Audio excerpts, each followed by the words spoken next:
ఈ పత్రికా సమావేశానికి హాజరైన పెద్దలందరికీ, ఎలక్ట్రానిక్ ప్రింట్ మీడియా సోదరులందరికీ కూడా పేరు పేరున నమస్కారాలు.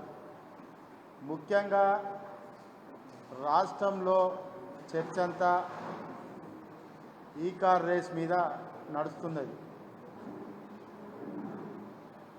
తెలంగాణ రాష్ట్ర ప్రభుత్వం ముఖ్యమంత్రి కేసీఆర్ గారు ఉన్న సమయంలో కేటీ రామారావు గారు ఉద్యమాలు చేసి 5 సార్లు శాసనసభ్యునిగా ప్రజలతో ఎన్నుకోబడి ఐటీ, ఇండస్ట్రీస్, చేనేత శాఖ మంత్రులుగా, దానికంటే ముందు పంచాయతీరాజ్ శాఖ మంత్రులుగా ప్రజలందరి మన్ననలు పొంది వాళ్ళ ఆశీర్వాదం తీసుకొని రెండవసారి ప్రభుత్వం వచ్చిన తర్వాత బీఆర్ఎస్ పార్టీ వర్కింగ్ ప్రెసిడెంట్గా వారు సక్సెస్ఫుల్ లీడర్గా ముందుకు పోవడం జరుగుతుంది. వారి యొక్క ప్రభుత్వ జర్నీలో రాష్ట్రంలో మున్సిపాలిటీలన్నీ 48% మున్సిపాలిటీలను తీసుకొచ్చి 52% పల్లెలుగా చేసి ఇవాళ అర్బన్ డెవలప్మెంట్కు వారు ఒక ఆరాధ్య దేవుడిగా కావడం జరిగింది. మరి ఈరోజు భారతదేశంలోనే ఐటీ రంగంలో బెంగళూరు ప్రాచుర్యం ఉన్నటువంటి బెంగళూరును తలదన్ని ఇవాళ ఐటీ రంగంలో హైదరాబాద్ నిలబడ్డదంటే ఆ క్రెడిట్ ఓన్లీ కేటీఆర్ గారిదే అని ఈ సందర్భంగా చెప్పడం జరుగుతుంది. కొన్ని ఇంటర్నేషనల్ ఐకాన్ మేనేజ్మెంట్స్ ఉంటాయి. ఎప్పుడైనా కూడా ఒక బ్రాండ్ ఇమేజ్ పెంచాలన్నప్పుడు దానికి అన్ని రకాలైనటువంటి సంయుక్తంగా కోఆర్డినేషన్ జరగాల్సినటువంటిది ఉంటుంది. వాళ్ళ ఆరోపణ ఏంది, వాళ్ళ ఎఫ్ఐఆర్ ఏంది, చాలామంది కూడా దీన్ని లోతుగా గమనిస్తలేరు. వాళ్ళ ఆరోపణ ఏంటి, ప్రొసీజర్ తప్పుగా ఉంది. రాష్ట్ర మంత్రివర్యులు స్టాండింగ్ ఇన్స్ట్రక్షన్స్ ఇచ్చారు. ఆ సమయంలో హెచ్ఎండిఏ ఫండ్ అది, దానికి స్వయం ప్రతిపత్తి ఉంది కన్సల్ట్ మినిస్టర్ కేటీఆర్ గారు.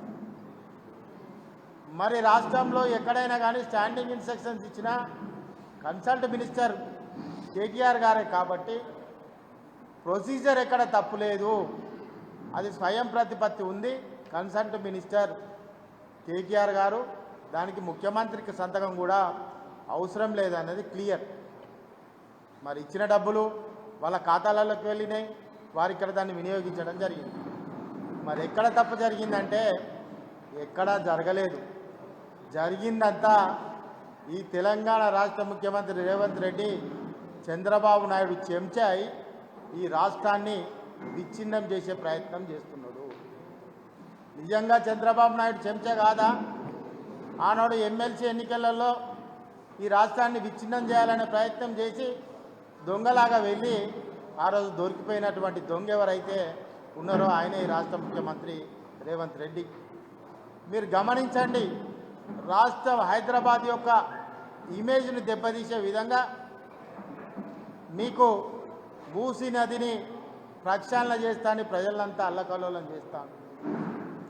అదేవిధంగా ఎక్కడైతే హాస్టళ్ళు ఉన్నాయో విద్యా వ్యవస్థను నాశనం చేసే ప్రయత్నం చేస్తున్నారు. విదేశీ విద్యను కూడా పేమెంట్స్ ఇవ్వకుండా నాశనం చేసే ప్రయత్నం చేస్తున్నారు. మరి ఈ రకంగా అన్ని రంగాలను నాశనం చేసుకుంటూ ఆయన చేసేది ఏంటిదయ్యా అంటే ప్రతి దగ్గర కౌంటర్లు ఓపెన్ చేసిళ్ళు, జిల్లాల వారిగా మంత్రులు ఎమ్మెల్యేలు చేసిళ్ళు, రాష్ట్ర హెడ్ క్వార్టర్గా ముఖ్యమంత్రి చేసిండు. వీళ్లను ఆరోపించడం, వీళ్ళు చేసిన తప్పులను నిలదీయడము, రాష్ట్ర బీఆర్ఎస్ పార్టీ వర్కింగ్ ప్రెసిడెంట్గా కేటీఆర్ గారు వీళ్ళను నివారించే ప్రయత్నం చేస్తా అంటే మాకు అడ్డుపుల్లలా ఉన్నాడు. ఓ 2 నెలలో 3 నెలలో దొంగ కేసులో తప్పుడు కేసులో పెట్టి ఈ 3 నెలలు అన్నీ చదువుకుందామని చూస్తారు. బిడ్డ రేవంత్ రెడ్డి, 3 నెలలు కేటీఆర్ను నువ్వేమన్నా అబద్ధపు అసత్యపు కేసులు పెట్టినా 3 నెలలు నీ ఉత్సవ కూడా పోయినాయో నిన్ను బిడ్డాన్ని ఎంబడే పడతాం. రాష్ట్రంలో ఉన్న బీఆర్ఎస్ పార్టీ కార్యకర్తలందరూ కూడా నీ ఎంబడి పడతారు, నీ సంగతే చెప్తారని కూడా ఈ సందర్భంగా చెప్పడం జరుగుతుంది. మొన్న పేపర్లలో రాస్తారు, రీఎంట్రీ అంట తెలుగుదేశం పార్టీ, రీఎంట్రీ అంట తెలుగుదేశం పార్టీ విస్తృతంగా అత్యధికంగా కూకట్పల్లిలో సభ్యత్వాలు అయితేనే అంట. దేనికి సంకేతం అండి? తెలంగాణ పరిపాలన విధానంలో నీకు చేతగాక వాళ్ళను ఉడిగం పోసేందుకు వాళ్ళ దగ్గరికి పోయి వాళ్ళ మద్దతు తీసుకునే ప్రయత్నం చేస్తున్నాం. కాబట్టి మిత్రులారా, మిమ్మల్ని అందరికీ కోరేది ఒకటే, డైవర్షన్ పాలిటిక్స్ కాదు. వాళ్ళు నిజంగా కూడా అన్ని కరప్షన్ చేస్తున్నారు.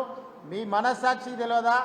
జూబ్లీహిల్స్లో ఒక మంత్రి కొడుకు కార్యాలయాన్ని ఓపెన్ చేసి 12% అక్రమాలకు పాల్పడుతున్నాడు బిల్లు ఇప్పించేందుకు.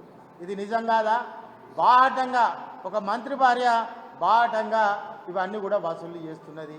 ఇక మన జిల్లాకు వస్తే మీ అందరికీ కూడా తెలుసు, నిన్నగాక మొన్న ఆదంజాయి మిల్లు జాగా, దానికి ముందు కోడల్ది, వేములవాడ కోడల్ది, దానికి ముందు పోలీస్ స్టేషన్లలోనే దాడులు. వీళ్ళ రకరకాలుగా వీళ్ళని చూస్తే వీళ్ళు ప్రజల పట్ల ఏమన్నా కన్సర్న్తో ఉన్నారా? రైతు బంధు ఏది? రైతు బీమా ఏది? ప్రజలకు కావాల్సిన 4000 ఏవి? 2500 మహిళలది ఏది? తులం బంగారం ఏది? ఏవీ లేవు. వీళ్ళు ఇల్లు నింపుకుంటున్నారు. ఇవాళ నువ్వు కేటీఆర్ గారిని అరెస్ట్ చేస్తాను. నీ ఎఫ్ఐఆర్ చూసినాం మేము. నీ ఎఫ్ఐఆర్లో ఏమున్నది? నీ ప్రొసీజర్ రాంగ్ స్టెప్లో పోయిందని చెప్తున్నావు.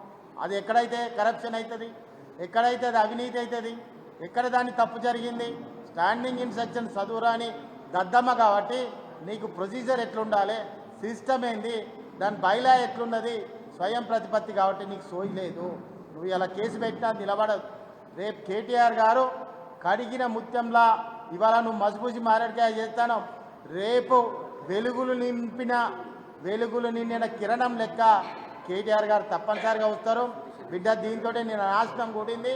ఖచ్చితంగా తెలంగాణ రాష్ట్రంలో ఒక రేవంత్ రెడ్డి కాదు, కాంగ్రెస్ పార్టీ వాళ్ళు బొంద పెట్టుకున్నట్టే ఖచ్చితంగా ఇది జరగబోతున్నది. ప్రతి బీఆర్ఎస్ పార్టీ కార్యకర్త గ్రామ స్థాయి నుండి వార్డు స్థాయి నుండి ప్రతి కార్యకర్త కథం తొక్కి తెలంగాణ ఉద్యమం కంటే మా యొక్క భవిష్యత్తును నాశనం చేస్తున్నాడని ప్రతి కార్యకర్త బయలుదేరుతాడు. దీంతో ప్రజలు కూడా మమేకమవుతారు. సకల జనుల సమ్మె ఏ విధంగా జరిగిందో రేపు ఇదే విధంగా జరుగుతుందని కూడా ఈ సందర్భంగా చెప్పడం జరుగుతుంది. Thank you. Okay, thanks.